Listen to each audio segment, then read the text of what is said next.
Assalamualaikum warahmatullahi wabarakatuh. Halo semuanya, terima kasih sudah klik video ini. Selamat datang di channel Kitab Hitam, channel yang menceritakan cerita-cerita horor dan misteri yang meskipun kedengaran di luar nalar, tetapi nyata dan ada di sekitar kita. Saya Baskara, host yang akan menceritakan kisah-kisah yang sudah saya kumpulkan di dalam Kitab Hitam. Oh ya, sebelum itu saya juga meminta support kalian semua untuk dapat klik like dan subscribe agar channel ini bisa berkembang menjadi lebih baik lagi ke depannya. Syaratnya mudah. Aku hanya harus bertahan selama 3 malam di gubuk ini. Namun, aku harus tinggal di dalam ruangan berdinding kulit dan potongan tubuh manusia yang sudah lama mati.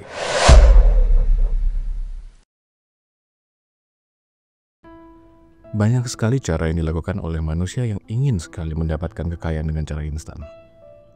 Terutama bagi orang-orang yang mempunyai tujuan tertentu di dalam hidupnya. Dan seringkali, kekayaan memegang peranan penting bagi mereka untuk mencapai tujuan tersebut. Seperti yang dilakukan oleh Ardi, kurang lebih 20 tahun yang lalu. Ardi adalah lulusan sarjana dengan segudang penghargaan yang membuat dia menjadi lulusan terbaik dari universitasnya.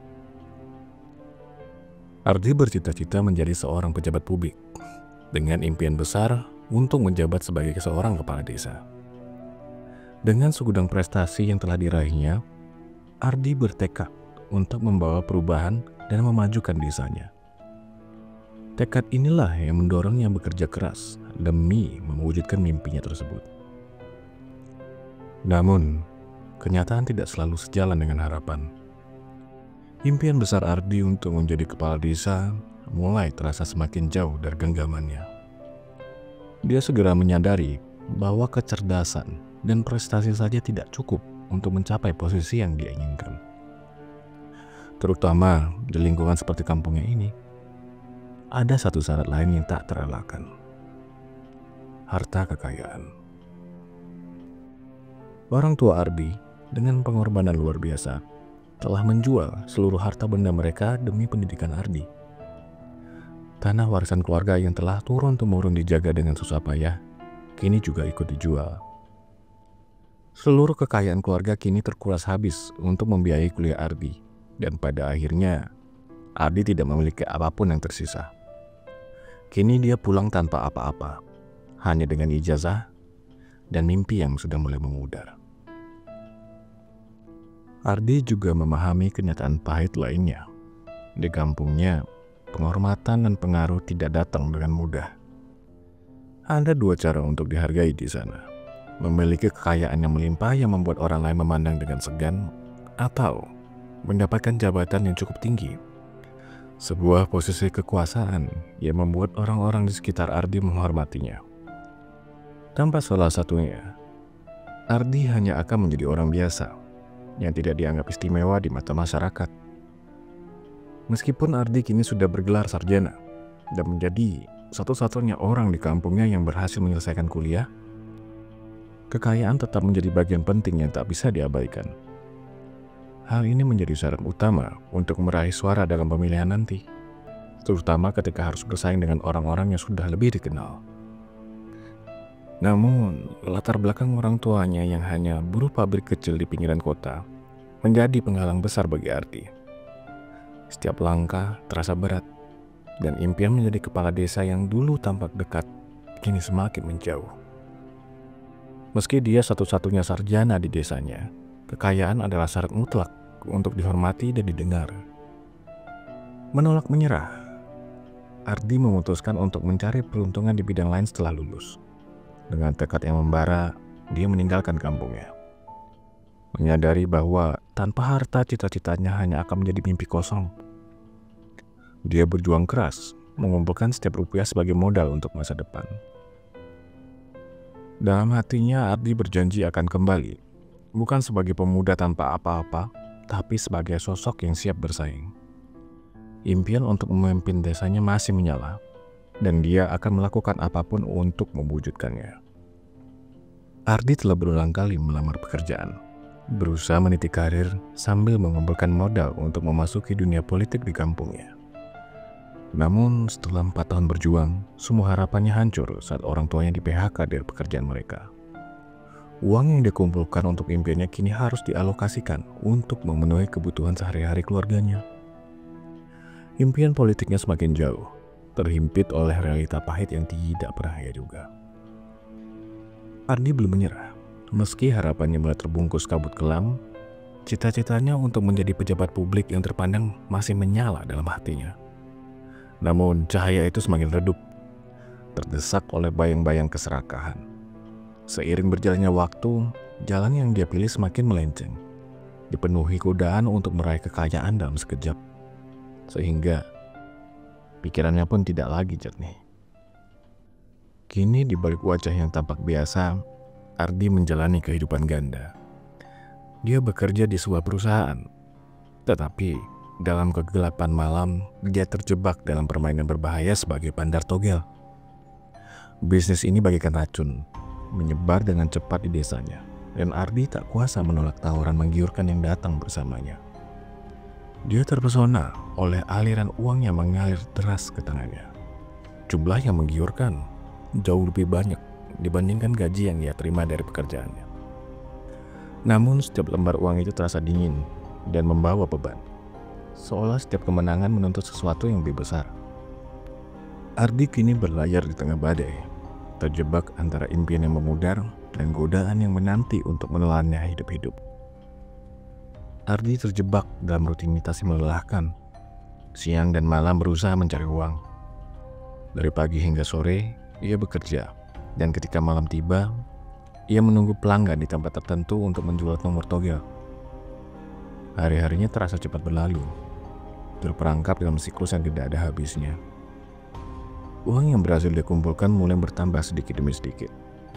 Dia membeli mesin jahit untuk ibu dan bapaknya yang sudah kehilangan pekerjaan, dengan harapan alat itu bisa membantu mereka kembali untuk menghasilkan uang. Kehidupan Ardi perlahan tampak membaik. Penghasilannya dari togel dan kerja keras mulai terakumulasi.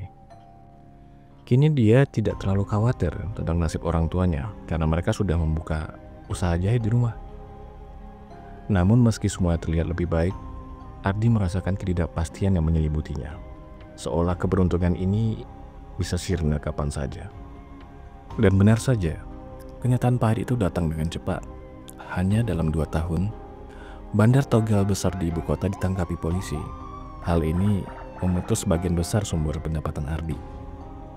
Kini dia hanya bisa mengandalkan gaji sebagai karyawan kantor biasa. Dan itu terasa sangat jauh dari apa yang sudah ia harapkan. Pikiran Ardi menjadi buntu, dan cita-cita yang selama ini ia idamkan kembali menguap. Pendapatan dari pekerjaan dan keuntungan dari togel yang pernah menjanjikan kini tidak cukup untuk dijadikan modal bergabung dengan partai yang ingin mengusungnya. Kebingungan menyelibutinya, membuatnya bertanya-tanya langkah apa yang harus diambil selanjutnya dalam perjalanan yang penuh ketidakpastian ini. Waktu pun berlalu dengan cepat, dan Ardi yang kini hanya bergantung pada gaji, kedatangan Anton, teman dari dunia perjudian togel. Anton yang sekarang bandar di kota lain, datang dengan senyuman yang terasa asing. Dia menyatakan kunjungannya untuk bersilaturahmi dan beristirahat sejenak sebelum melanjutkan perjalanan ke selatan Jawa Barat. Ardi merasakan ketegangan saat bertemu.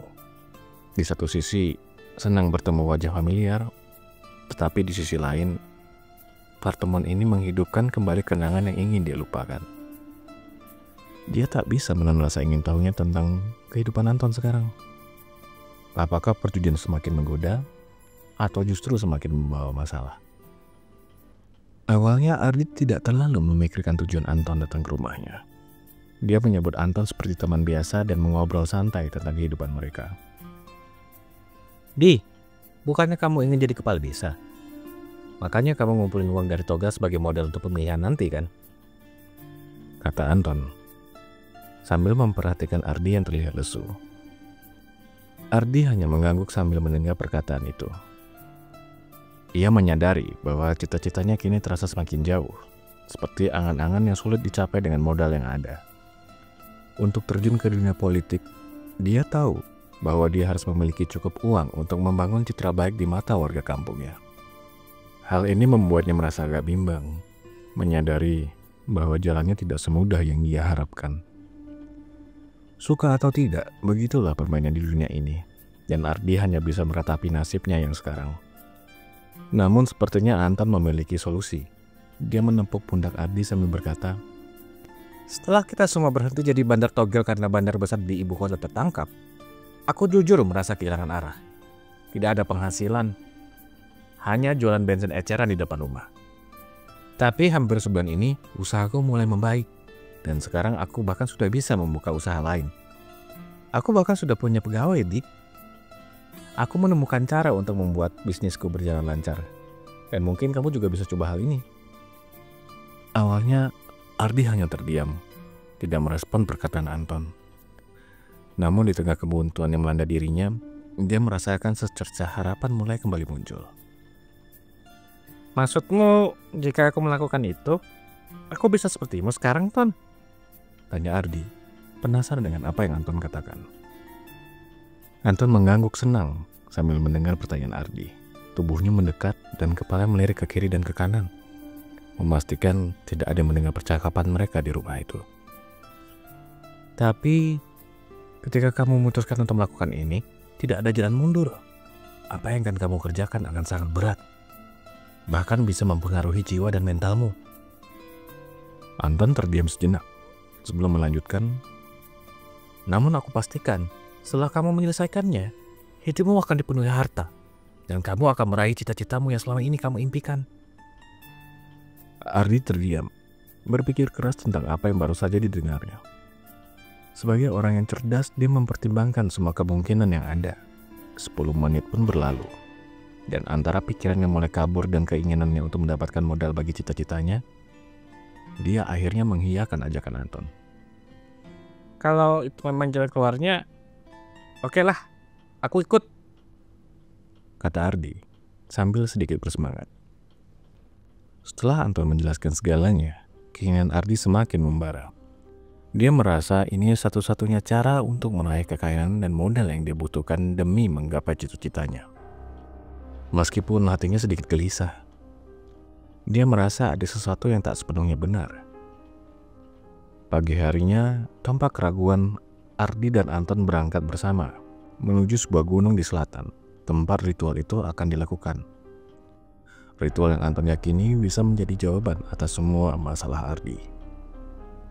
Perjalanan itu terasa semakin berat. Jalanan berliku yang seolah tak berujung, perkampungan sunyi yang mereka lewati, hingga sungai deras yang menghadang di depan mereka. Ardi mulai merasakan kegelisahan di dadanya semakin nyata. Namun, dia terus maju. Ketika mereka akhirnya tiba di hutan yang lebat, tempat itu terasa berbeda dengan hutan pada umumnya. Di sana, di salah satu gunung paling angker dan dikeramatkan di selatan, udara terasa berat dan suasananya tegang, seolah ada sesuatu yang mengawasi di sekelilingnya mereka. Ardi diam, menatap Anton, namun tak ada kata yang terucap. Langkah mereka semakin dalam ke jantung hutan, dan entah mengapa setiap langkah terasa semakin berat. Perjalanan mereka penuh dengan rintangan. Anton, yang nampaknya sudah mengenal baik hutan itu, berulang kali memberitahu Ardi tentang apa yang mungkin terjadi di sepanjang jalan. Bagi Ardi yang baru pertama kali memasuki hutan tersebut, apa yang dia saksikan terasa di luar nalar. Beberapa kali keinginan untuk berbalik dan pulang muncul di benaknya, terutama setelah melihat hal-hal ganjil yang mereka temui di tengah hutan. Hutan itu begitu lebat, dan Anton sengaja memilih malam hari untuk perjalanan, karena itu adalah salah satu syarat yang harus dipenuhi. Gangguan demi gangguan mengintai di setiap langkah. Tawa kuntilanak yang melayang di udara terus menyertai mereka. Sementara wajah-wajah mengerikan muncul di antara pepohonan, seolah-olah mengawasi dengan mata yang tak terlihat. Ardi berulang kali terpaku. Tubuhnya gemetar hebat, terutama saat Anton tanpa ragu-ragu menyerahkan sebatang rokok kepada makhluk berwajah rata di sebuah lapangan terbuka di tengah hutan. Pemandangan itu begitu aneh dan menakutkan baginya. Hal yang tak pernah ia bayangkan akan ia lihat dengan matanya sendiri. Ketakutan mulai menggerogoti Ardi. Langkahnya semakin berat dan keraguan memenuhi pikirannya. Beberapa kali ia merasa menyesal telah mengikuti Anton ke dalam hutan ini. Namun Anton sendiri tetap tenang. Ia terus-menerus meyakinkan Ardi bahwa mereka sudah setengah jalan dan tak bisa berbalik. Dan tujuan mereka sudah semakin dekat. Meski hatinya dipenuhi kecemasan, Ardi tahu bahwa tak ada jalan lain selain terus berjalan. Malam pun semakin larut, dan Ardi terlihat kelelahan setelah hampir 3 jam berjalan melalui hutan yang gelap dan mencekam. Ketakutan terus mengikutinya. Bayangan hitam dan suara-suara tak kasat mata seolah mengepung mereka. Sementara itu, Anton tampak sibuk, seakan mencari sesuatu yang spesifik. Sesekali dia menyorotkan senternya ke arah semak-semak dan jalan setapak di kiri kanan mereka. Di mana ya gubuk itu? Gumam Anton sambil melangkah lebih cepat. Matanya tajam menyapu kegelapan. Ardi hanya mengikutinya dengan diam. Pikirannya dipenuhi kebingungan. Sebuah gubuk di tengah hutan seperti ini. Bagi Ardi, mustahil ada manusia yang tinggal di tempat yang begitu terpencil dan penuh gangguan seperti ini. Makhluk-makhluk yang terus mengintai dari balik pepohonan membuatnya tak percaya ada yang berani hidup di sini. Namun Anton tetap fokus, tidak terganggu oleh kebisuan Ardi atau gangguan di sekitar mereka. Dia terus melangkah, seolah mengetahui tujuannya dengan pasti. Ardi hanya bisa mengikuti belakang Anton. Langkahnya berat dan tanpa sepatah kata pun. Setelah beberapa waktu, di ujung jalan setapak yang semakin menyempit, akhirnya mereka melihatnya. Sebuah bangunan tua dan reot tiba-tiba saja muncul di hadapan mereka. Gubuk itu berdiri di bawah bayangan tebing yang tinggi, sebuah rumah panggung sederhana dengan dinding bilik kayu yang lapuk dan atap rumbia. Di tengah keheningan hutan yang menyeramkan, gubuk itu tampak seperti saksi bisu dari sesuatu yang jauh lebih gelap, seolah menyimpan rahasia yang tidak pernah bisa diceritakan. Gubuk itu tampak sederhana, namun bersih tak terduga. Meski tak ada cahaya menerangi, tidak ada daun kering atau debu menempel di sekitarnya. Ini membuat Ardi merasa ada sesuatu yang ganjil. Akhirnya sampai juga, kata Anton dengan nada puas. Ia pun mempercepat langkahnya. Yuk ke gubuk gitu, Di. Ardi yang masih bingung akhirnya bertanya. Setelah sampai sini, kita ngapain, Ton? Anton tersenyum tenang. Kita cuma nginep beberapa hari aja di sini, Di. Santai aja. Gak perlu yang aneh-aneh. Makanya gak bawa kembang 7 rupa atau dupa. Kita cuma nginep aja kok. Tiba-tiba, suara kayu berderit terdengar. Pintu gubuk yang sudah lapuk terbuka perlahan. Suara itu menyentak Ardi, apalagi dengan dejit kayu yang terasa asing di telinga. Dari dalam kegelapan itu, muncul sosok seorang nenek tua. Dengan langkah pelan, nenek itu keluar. Bungkuk dengan pakaian kebaya hitam yang lusuh dan sarung batik coklat yang memudar. Seolah sudah menunggu kedatangan mereka. Nenek itu lalu tersenyum tipis. Ada tamu rupanya. Ada perlu apa kalian datang kemari? Tanya nenek itu dengan suara parau namun ramah. Tangannya yang keriput melambai mengisyaratkan untuk mereka mendekat. Anton tidak tampak terganggu sedikit pun. Ia lalu melangkah mendekati nenek itu dengan santai. Yang terlihat sudah paham dengan maksud kedatangan mereka. Sementara Ardi, yang hatinya masih dipenuhi keraguan, mengikuti dari belakang dengan perasaan yang semakin tidak menentu. Namun pikiran Ardi semakin lama semakin tidak bisa tenang.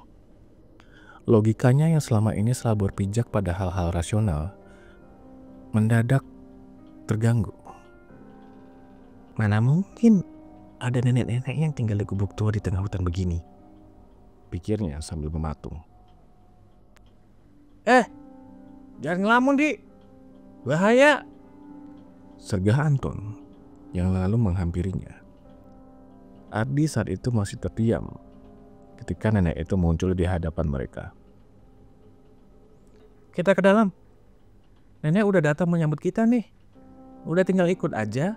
Nginep beberapa hari sesuai perintahnya. Lanjut Anton, yang memanggil Ardi untuk mendekat. Nenek itu tersenyum. Tak ada raut wajah yang menakutkan atau suara-suara aneh di sekelilingnya. Berbeda dari makhluk-makhluk mengerikan yang mereka temui sebelumnya.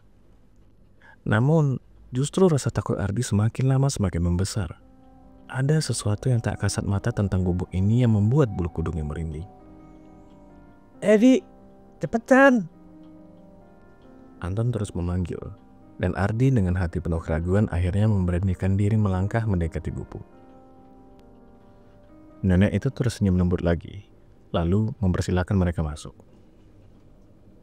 Begitu di dalam, suasana berubah total. Gelap pekat menyelimuti ruangan tanpa penerangan sedikit pun.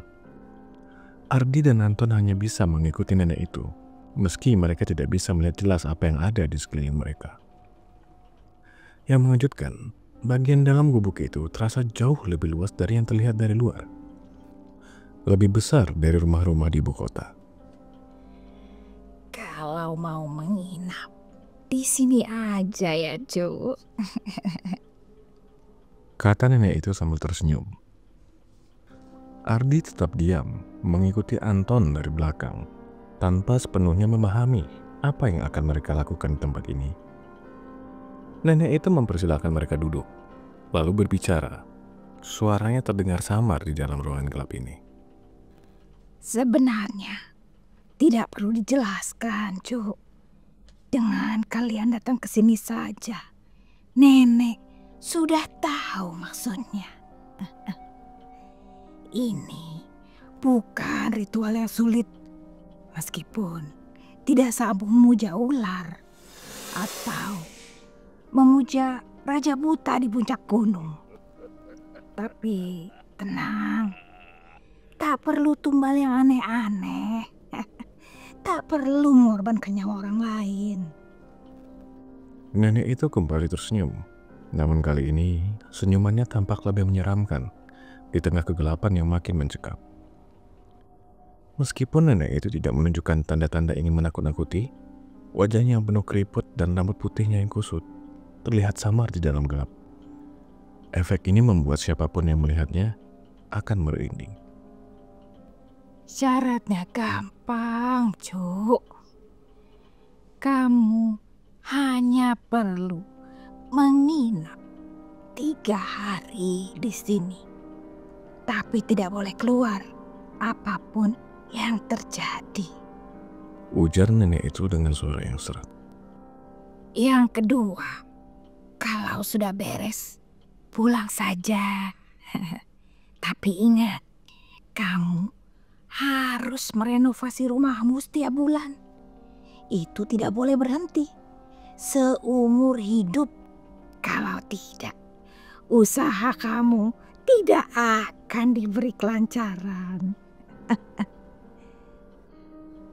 Yang terakhir, nenek tidak minta apa-apa.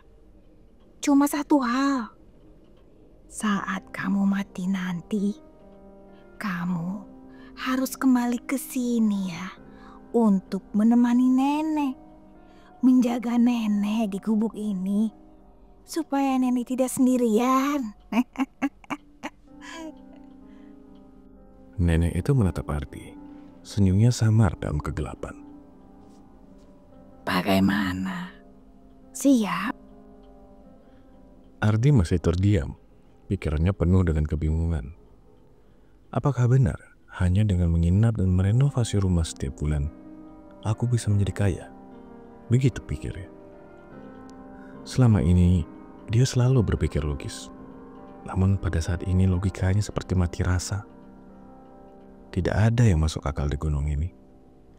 Namun di sisi lain, ini mungkin satu-satunya peluang yang masih ada untungnya.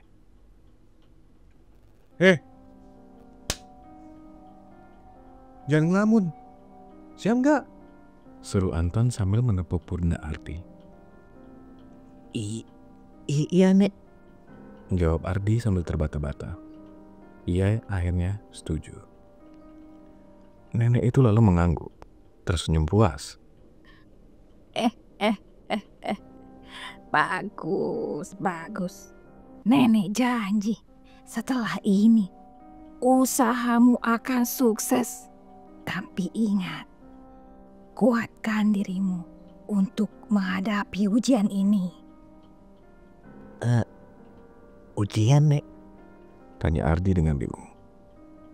Jangan khawatir, ujian ini tidak akan membunuhmu. Hanya supaya kamu terbiasa nanti saat kamu menemani nenek di sini setelah mati. Lihat temanmu, ia baik-baik saja.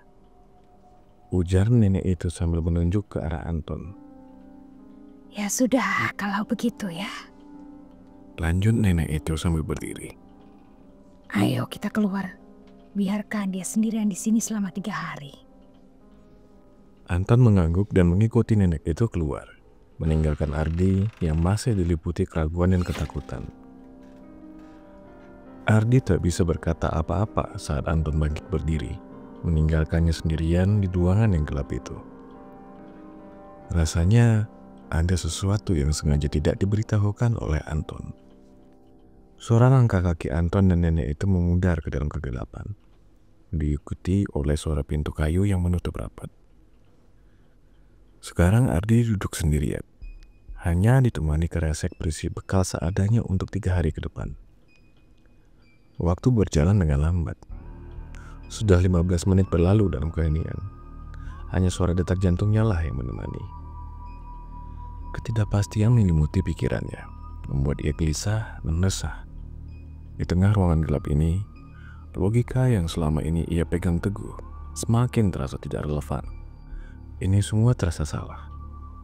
Sangat salah. Tiba-tiba, sesuatu menggosok lamunannya. Cahaya obor di dinding menyala dengan sendirinya, menerangi ruangan yang gelap itu. Api kuning kemerahan berkelip, dan seketika suasana terasa semakin tegang. Ardi mencoba mengamati sekelilingnya, berharap cahaya itu memberikan kelegaan. Namun, apa yang terungkap justru membuat darahnya membeku. Ruangan itu tak seperti yang ia bayangkan. Ketika cahaya obor menerangi sudut-sudutnya, Ardi bisa melihat dengan jelas dinding-dinding ruangan, perabotan seperti kursi dan meja, semuanya bukan benda biasa. Semua itu tersusun dari potongan tubuh manusia. Daging, kulit, dan tulang manusia yang terjalin menjadi satu, membentuk ruangan yang terasa semakin sempit dan mencekik. Aroma busuk yang semula tertahan oleh gelap kini merangsek masuk, memicu rasa mual yang tak tertahankan. Hah? Ruangan apaan nih? Seru Ardi. Tubuhnya mulai bergetar hebat, dan kepalanya terasa berputar. Pemandangan itu membuatnya hampir muntah. Ketakutannya semakin menjadi-jadi. Setiap detail dari ruangan itu seolah berbisik, memberi peringatan akan sesuatu yang jauh lebih mengerikan dari baliknya. Ini bukan hanya gubuk tua di tengah hutan. Ini adalah perangkap. Dan ia tak yakin apa yang akan terjadi selama 3 hari ke depan. Pikiran buruk mulai bermunculan, seakan ada bayangan gelap yang menunggu untuk menelannya di setiap sudut ruangan. Ardi berusaha menenangkan diri, tapi firasat buruk ini tak bisa ia abaikan. Gubuk kecil di puncak gunung sepuh ini, yang berdiri sendiri di ujung tebing curam, ternyata lebih dari sekedar tempat terpencil. Ini adalah gubuk ritual Kandang Bubra, tempat pesugihan terkutuk yang ditakuti oleh banyak orang. Ardi lalu menyadari satu hal. Anton tak pernah benar-benar menjelaskan semua konsekuensi dari pilihan ini. Dari luar, gubuk itu tampak seperti bangunan biasa yang sederhana, tidak menonjol di tengah hutan lebat. Namun, Anton tahu betul bahwa ada sesuatu yang lebih dari sekedar kayu dan rumbia yang membentuknya. Ketika nenek itu menariknya keluar ruangan, Anton memilih diam, duduk di atas tanah, menunggu di dalam gelap, dan tidak bersuara. Ia tahu, lebih baik Ardi tidak tahu kengerian sebenarnya yang tersembunyi di balik dinding gubuk itu. Karena jika Ardi tahu, dia pasti akan lari. Tapi sekarang sudah terlambat untuk itu. Anton menatap langit malam yang gelap. Sementara di dalam, Ardi mulai menghadapi kenyataan mengerikan yang menunggu. Gubuk itu dari dalam bukanlah tempat tinggal biasa. Ruangannya terlihat kecil, tapi setiap detailnya penuh dengan kengerian. Dinding-dindingnya bukan dari kayu, melainkan dari potongan tubuh manusia. Kursi, meja, bahkan kasur yang ada di dalam ruangan itu disusun dari tulang dan daging yang dijahit dengan rapi. Tangan-tangan terpotong dijadikan sandaran, sementara kaki-kaki manusia dipakai sebagai penyangga. Ardi bahkan bisa melihat kulit-kulit yang dijahit bersama sehingga membentuk sebuah selimut. Kepala-kepala manusia menggantung dari langit-langit seperti patung bisu yang mengawasinya dalam diam. Setiap bagian ruangan ini seolah terasa hidup, mengamatinya dengan rasa lapar yang tak terjelaskan. Waktu berlalu begitu pelan. Lambat laun, Ardi berhasil menguasai dirinya kembali. Namun dalam situasi ini, Ardi tidak tahu harus berbuat apa. Ia hanya bisa terus duduk, karena ia tak bisa tidur dan tak bisa makan. Setiap kali ia mencoba membuka bekal makanan yang dibawanya, rasa mual menyerang perutnya kembali. Ia hanya bisa minum sedikit, cukup untuk menjaga kesadarannya. Namun ketakutan yang terus menghantui setiap sudut pikirannya tak pernah surut. Malah semakin mendalam seiring berjalannya waktu. Aku harus kuat. Aku masih bisa. Bisiknya berulang kali, mencoba menenangkan diri. Tetapi bayangan Anton, temannya yang kini sudah sukses, bercampur dengan kengerian ruangan itu, membuat Ardi bertanya-tanya, apakah semua ini benar-benar sepadan? Apakah kekayaan yang dijanjikan layak untuk semua penderitaan ini? Di dalam hatinya ia mulai merasakan keraguan. Tapi sudah terlambat untuk berbalik. Pada malam kedua, Ardi mulai mendengar sesuatu. Bukan suara dari luar, tapi dari dalam gubuk itu. Desiran yang halus, seperti bisikan samar yang menyusup di telinganya. Suara itu seperti datang dari dinding, dari potongan-potongan tubuh yang membentuk ruangan ini. Suara nenek itu seolah menggema dalam pikirannya. Meskipun nenek itu sudah lama pergi, Ardi memejamkan matanya, mencoba mengusir pikiran buruk yang muncul. Tapi kengerian itu tidak hilang. Satu-satunya yang membuatnya bertahan adalah keinginan yang kuat untuk menjadi kaya, untuk mendapatkan apa yang dijanjikan Anton. Tapi setiap detik yang berlalu, ruangan ini seperti mencengkram jiwanya lebih erat. Hingga pada akhirnya tubuhnya menyerah. Dia tidak bisa lagi menahan rasa takut yang mencekam. Matanya mulai terasa berat dan kesadarannya memudar. Tubuh Ardi yang kini semakin kurus karena tidak tersentuh makanan, perlahan kehilangan kekuatannya. Dan ketika kesadarannya hilang, tiba-tiba sebuah bayangan muncul di pojok ruangan, bergerak di antara dinding-dinding yang terbuat dari potongan tubuh manusia. Tubuh Ardi terhempas ke lantai, pingsan. Suara desahan terdengar samar di kejauhan, seolah ada sesuatu atau seseorang yang sedang menunggu saat yang tepat untuk menyambutnya dalam kegelapan. Terkadang, kepercayaan yang terlalu buta terhadap seseorang bisa membawa kita ke jalan yang penuh dengan tipu muslihat dan malapetaka. Terutama jika menyangkut janji-janji tentang kekayaan dan kejayaan instan. Inilah yang terjadi pada Ardi, yang kini tergeletak tak sadarkan diri di dalam sebuah gubuk yang menjadi tempat ritual misterius itu. Ia tak pernah menyangka bahwa Anton teman yang mengajaknya ke tempat ini menyimpan maksud yang jauh lebih kelam dari sekedar berbagi kekayaan melalui pesugihan. Anton ternyata memiliki tujuan tersembunyi. Dia tidak membawa Ardi untuk berbagi kekayaan, melainkan untuk mempertaruhkan jiwa mereka. Ritual pesugihan yang mereka jalani adalah lebih dari sekedar ujian bagi yang ingin kaya. Ini adalah pertaruhan jiwa.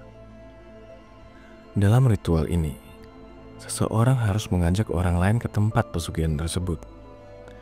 Namun, risiko sebenarnya bukanlah untuk orang yang diajak, melainkan untuk si pengundang itu sendiri.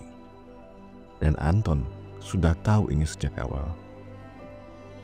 Resiko yang dimaksud adalah jika orang yang diundang tidak mampu menahan ujian dan kengerian dari para makhluk penjaga tempat tersebut, jiwanya akan diambil sebagai tumbal. Dalam hal ini, Ardi adalah korban yang tidak tahu menahu. Namun, apabila orang yang diajak berhasil bertahan dan menyelesaikan ritualnya, maka jiwa Anton lah yang akan menjadi bayarannya, dan temannya akan memperoleh kekayaan yang dijanjikan. Anton sendiri sudah lama melakukan hal ini. Ia akan mencari orang-orang yang berkesusahan dan menawarkan janji palsu. Janji bahwa mereka bisa mendapatkan kekayaan dengan cara yang mudah. Dia menjaring teman-temannya satu persatu, membawa mereka ke tempat ritual dengan harapan kalau mereka akan gagal. Karena setiap kali seorang teman gagal, Anton akan memperoleh kekayaan baru. Kekayaannya bertambah dan hidupnya semakin makmur. Itulah sebabnya ia tetap selamat dan kaya selama ini. Di luar gubuk, Anton duduk bersandar pada pohon besar. Senyum jahat menyungging di bibirnya. Dia menatap gubuk itu dengan dingin. Tempat di mana Ardi sekarang terjebak dalam kengerian tak tertahankan. Anton sudah tahu akhir dari cerita ini. Seperti banyak korban sebelumnya, Ardi akan gagal. Anton yakin teman yang sudah tergeletak pingsan di dalam sana tidak akan mampu bertahan. Kali ini, aku akan semakin kaya, gumam Anton. Matanya memancarkan kilatan penuh tipu muslihat. Bagi Anton, ini bukan hanya soal kekayaan, tapi soal permainan jiwa. Dan setiap kali dia menang, kekayaan yang melimpah akan menjadi balasannya. Pada awalnya, Anton sempat merasa khawatir. Bagaimana jika Ardi berhasil menyelesaikan ujian itu?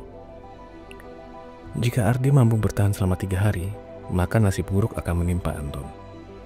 Jiwanya akan tercabut, diambil oleh nenek-nenek penjaga gubuk itu, dan Anton akan kehilangan segalanya. Kekayaan, kejayaan, dan nyawanya. Namun, kekhawatiran Anton mereda seiring waktu. Ardi gagal. Tubuhnya tergeletak tak berdaya di dalam gubuk. Tak sadarkan diri setelah 3 hari penuh ketakutan dan siksaan batin. Si nenek yang menjelma dari makhluk gaib itu telah mengambil jiwanya. Ardi telah menjadi bagian dari ritual menyeramkan yang tak pernah ia bayangkan. Potongan-potongan jiwanya kini menghiasi dinding-dinding gubuk, membentuk perabotan yang menakutkan, menyatu dengan kegelapan ruangan tersebut. Di luar gubuk, Anton tersenyum puas. Dia tahu kekayaan yang dijanjikan akan kembali menghampirinya. Satu lagi jiwa berhasil ditunggalkan. Kali ini, Ardi yang menjadi korban. Selama 3 hari Anton menunggu dengan sabar di luar gubuk. Dia sudah tahu bagaimana semua ini akan berakhir. Begitu ritual selesai, gubuk itu akan perlahan menghilang dari pandangannya, menyisakan tubuh Ardi yang tak bernyawa. Selama menunggu, Anton tidak berdiam diri. Dia menggali lubang di tanah. Lubang yang cukup besar untuk menampung tubuh Ardi. Lubang itu tidak terlalu dalam, tetapi cukup untuk mengubur tubuh temannya yang kini hanya cangkang kosong, tak lagi memiliki jiwa. Anton tahu jiwa Ardi sudah ditarik oleh nenek-nenek gaib itu, mengisahkan tubuh tak berdaya yang hanya menunggu ajal yang tiba. Dengan senyum penuh kemenangan, Anton menyeret tubuh Ardi ke lubang yang telah ia persiapkan. Tanpa ada sedikit pun rasa penyesalan, Anton memasukkan tubuh Ardi ke dalam tanah yang dingin dan lembab. Perlahan, ia menimbun tubuh temannya itu, mengubur Ardi hidup-hidup tanpa ampun. Bagi Anton, ini hanyalah bagian dari permainan yang sudah lama ia mainkan. Ketika tanah mulai menutupi tubuh Ardi, Anton merenung sejenak. Dia memang sudah menargetkan Ardi sejak awal dengan rencana yang matang. Itulah sebabnya ia datang ke rumah Ardi, menanamkan ide pesugihan dan menggiring temannya itu ke tempat ini. Kini setelah semuanya selesai, Anton bisa kembali menikmati kekayaannya tanpa harus takut lagi. Hutan yang gelap dan sunyi menjadi saksi bisu pengkhianatan ini. Ardi terkubur hidup-hidup, tak akan pernah tahu bahwa temannya lah yang sejak awal menjebaknya untuk mati di tempat ini. Anton akhirnya pulang dengan perasaan lega yang dingin. Ardi telah gagal, seperti yang Anton harapkan. Jiwanya tak ada lagi di dunia ini, tersedot ke dalam gubuk terkutuk bersama nenek yang menjelmakan ketakutan yang tak terlihat oleh mata biasa. Yang tertinggal hanyalah tubuh kosong Ardi, terkubur dalam tanah dangkal di tengah hutan, di tempat yang tidak akan pernah ditemukan oleh siapapun. Bagi Anton, ini adalah akhir yang diinginkan. Tak ada belas kasihan, tak ada penyesalan, hanya kesunyian yang menggantikan segala yang pernah ada. Ardi yang dulu penuh ambisi dan harapan, kini hanya menjadi bagian dari permainan suram yang Anton kuasai dengan sempurna. Keinginannya yang kuat untuk meraih kekayaan secepat mungkin berakhir sebagai malapetaka. Tubuhnya kini terkubur di tempat sunyi itu. Tak ada penanda, tak ada doa, dan tak ada yang peduli. Sementara jiwanya yang tak pernah tahu apa yang menunggunya, kini abadi dalam gelap, terkunci dalam gubuk yang tak lagi terlihat oleh dunia luar. Anton, yang dengan tenang menggali kubur dangkal untuk tubuh tak bernyawa Ardi, merasa puas. Tidak ada sedikit pun penyesalan di wajahnya saat menimbun tanah di atas tubuh temannya itu. Baginya ini adalah bagian dari permainan yang telah ia kuasai sejak lama. Setiap kali kekayaannya mulai memudar, Anton selalu tahu gimana ia harus mencari korban baru. Teman-temannya yang putus asa menjadi mangsa yang mudah, tergoda oleh janji-janji kekayaan instan yang pada akhirnya menjerumuskan mereka semua ke dalam kegelapan. Tapi setiap ritual adalah perjudian. Suatu saat, mungkin Anton yang akan gagal. Dan ketika itu terjadi, dia tahu giliran dirinya untuk terperangkap dalam neraka yang dia ciptakan sendiri.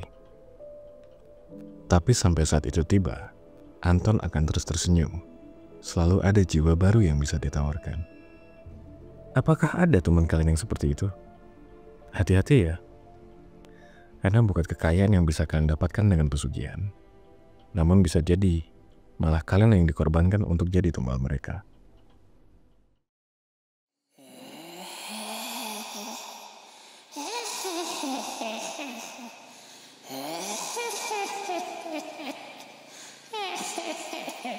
Hehehe